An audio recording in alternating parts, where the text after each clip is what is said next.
SIT आतापर्यंत या प्रकरणाची चौकशी करते, इतके दिवस झालेले आहेत, अजूनही SITनं शिवनिका संस्थांचे जे ट्रस्टी असतील त्यांची अटक केलेली नाही.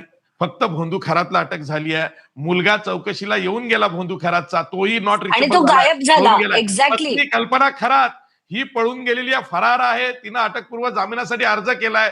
मग SIT काय करते हा प्रश्न तुम्ही विचारणार नाही? 100% तेजस्वी सातपुतेनं मला तेच विचारायचंय की खराताच्या मुलांना तुम्ही चौकशीसाठी बोलवलं, मग तुम्ही त्याच्यावर पाळत का ठेवली नाहीत? त्यांना ज्या दिवशी अटक केली त्याची जेव्हा व्याप्ती किती आहे तुम्हाला कळलं, त्या तुम्ही सगळ्या कुटुंबाच्या सगळ्या लोकांवर पाळत का ठेवली नाही? नॉर्मल ड्रेस मधले पोलीस त्यांच्या घरावर पाळत का ठेवत नव्हते? आणि का हे मुद्दाम केलं गेलं? असे प्रश्न तर नक्कीच येणार. पण कुठेतरी सातपुते मॅमवर नक्कीच थोडासा विश्वास आहे म्हणून असं वाटतंय की त्यांनी करावं, योग्य तो तपास करावा. पण त्यांच्याकडनं ही चूक मात्र खूप मोठी झाली आहे की त्यांनी हर्षवर्धन खरातला बाहेर पडू दिलंय.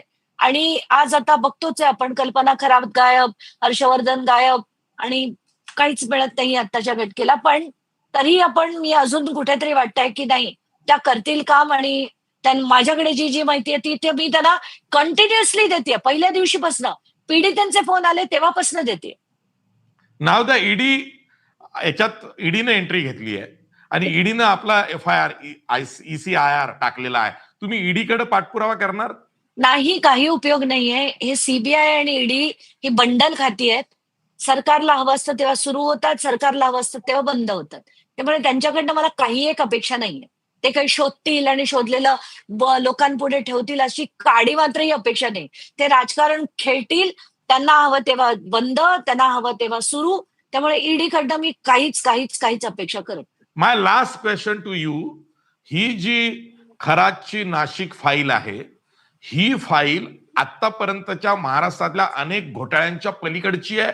जर का यामध्ये लॉजिकल एंडला मुख्यमंत्री देवेंद्र फडणवीसांनी जायचं ठरवलं, ते राज्याचे गृहमंत्री आहेत म्हणून म्हणतोय, ठरवलं तर यामध्ये बडे बडे मासे अडकू शकतात. जर देवेंद्र फडणवीसांनी तसं केलं, मी पहिला जाऊन सलाम ठोकीन त्यांना, सलाम ठोकीन. आणि you have my word for it. मी त्यांना तिथे जाऊन सलाम करेन.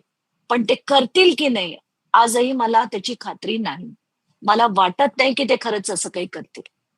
Thank you very much Anjali Damania. मला माहिती आहे तुम्ही सध्या बिझी आहात, you are packing your bag.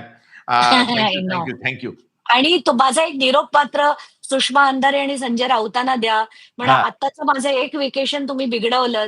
आता एक 4 दिवस जरा शांत बसा.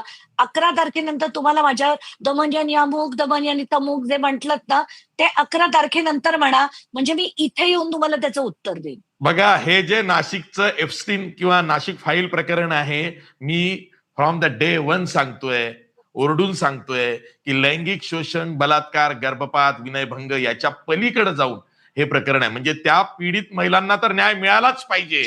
पण या भोंदू खरातचे जे सपोर्टर्स, प्रमोटर्स आहेत ते सुटता कामा नये. कारण यामध्ये जे काही दडलंय, जी महाराष्ट्रातली जी घाण म्हणतो ना आपण, राजकीय घाण, ती इथं सगळी दिसते आहे. आणि म्हणून हे प्रकरण लॉजिकल एंडला जावं अशी एक प्रामाणिक इच्छा आहे.